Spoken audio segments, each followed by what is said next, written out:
Tara, samahan nyo naman kami ngayong araw. Pupunta kami today sa Naga kasi inutusan ako magbayad ng tubig. Dito lang naman ako magbabayad sa e-mall, hindi mismo dun sa Metropolitan Naga. Bandang 10:30 kami umalis at mabuti na lang talaga hindi mainit. Para sa akin kasi, hassle talaga gumala or umalis kapag mainit at sobrang ulan. Kaya dapat katamtaman lang. First time ko magbabayad dito kaya hindi ko alam kung saan. Kaya naman nakaabot kami dun sa may taas. Kaya nagtanong ako sa guard kung saan at dito lang pala sa may Robinson. Pagdating ko nga binigyan lang ako ng papel na fill upan para makapagbayad. Mabilis lang din ang process nito, no need mag-antay, not unless madami ang customers. Mas malapit kasi dito kaysa naman pupunta pa dun sa mismong office na bayaran ng tubig, double ride pa. May konting service fee nga lang at okay na din yun.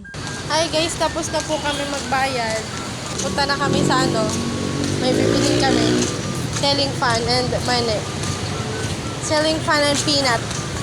After naman namin makapagbayad, pumunta naman kami dito sa Novo para bumili ng ceiling fan. Kaso nalibot na namin lahat-lahat, wala kaming nahanap. Kaya naman lumipat kami dito sa Hong baka meron, katapat lang naman. Nalibot nga din namin yan at sa wakas meron dito. Yung mga nakadisplay pala ay 10 lang, tapos binigyan kami ng nakastock. Dalawa lang kasi yung electric fan namin at sira na din yung mga clip fan at ceiling fan. Sabi ko nga pwede naman sa online bumili kaso ayaw nila papa kasi matagal pa daw. And kapag sa online hindi masisigurado kung okay ba or baka may damage. Kaya much better na din na makikita muna bago bilhin. Nung okay na nga kami doon, kinuha na ni ate yung stock na kapareho nun, tapos pinatry namin kung nagana ba. And syempre after nun binayaran na namin kasi yun lang naman yung sadya namin doon. After naman dun sa Hong, pumunta naman kami dito sa market. Nagpasabay din pala kasi si Lola magpabili ng mani at ng lagayan. Dito nga sa unang pinuntahan namin hindi kami bumili kasi dapat daw malalaki yung size, sabi ni Lola. Sabi ni ate dun daw sa kabila meron kaya dun kami bumili. Napansin ko din na mas mahal yung kilo neto. Gagawin kasi to ni Lola na peanut butter na palagi niyang ginagawa since nung bata pa kami. Ibinibusiness niya din kasi to tapos din i-display sa mga store. Bumili na rin kami ng garapon kasi dito niya yun nilalagay. Mabuti nga meron din dito sa binilhan namin ng mani, hindi na kami maghahanap pa. After nyan, syempre binayaran na namin. After nyan, naglakad naman na kami papunta sa sentro kasi medyo may distansya yun. Mabuti na lang pala nakaalis na kami dun kasi pagdating namin sa sentro, bumuhos yung pagkalakas-lakas na ulan. Wala nga din kami dalang payong, kaya nag-tricycle na lang kami papunta sa SM. Kung iisipin nga, kayang-kaya lang naman lakarin kasi malapit lang naman. Kaso nga ay umulan at wala din kaming payong. Maya-maya pa nga ay nakarating na din kami dito. Napansin ko nga na hindi gaanong madami ang tao kasi naman ay weekdays. Madalas kasi kapag weekends madami ang tao kasi walang school at work. Dito naman kami sa food court nagpunta kasi 1 na ng mga oras na yan. Yan lang din pala yung nagsilbing lunch namin pero nabusog na talaga ako niyan. Hindi namin namamalayan yung oras hapon na pala. Ma-appreciate mo talaga yung hot sauce sa pizza kapag mahilig ka sa maanghang. Di ba mas masarap yung pagkain kapag maanghang or para sa akin iba kasi ang taste preference ng mga tao. Di rin nagtagal natapos na din kami at umalis na kami dito para naman may makaupo pang iba. Pagkayari naman namin syempre liligpitin niya yan. May video eh.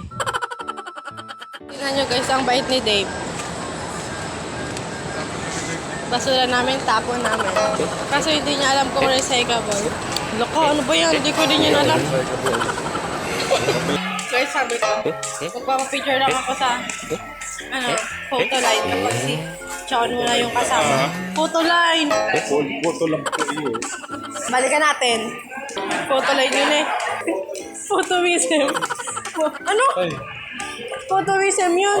Walang tumama. Guys, nakakonect pala ako dito sa SM. Pag ganito palagi yung ko ng camera, kala mo talagang tangos ng ilong. Tingnan mo. Pag ganito palagi, kala mo talaga. Guys, may Krispy Kreme na dito.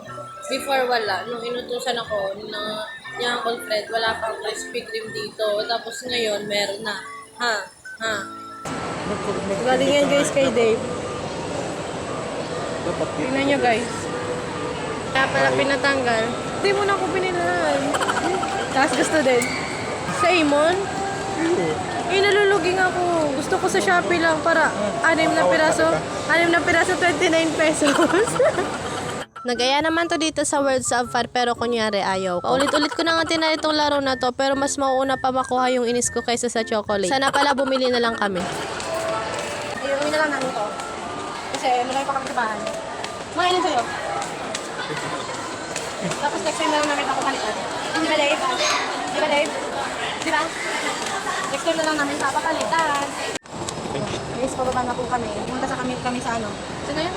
Yes, siguro play Yes, Robredo Coliseum. Kasi walang flash sa dyan sa CR ng SM. Guys, lalabas na kami. Shayin ako. Dyan na lang sa LCC. Guys, tapos na. Napalakas. Bandang 4:30 ay nakauwi na din kami kaya hanggang dito na lang. Kung nakaabot ka dito sa last part, thank you so much for watching. See you on my next mini vlog.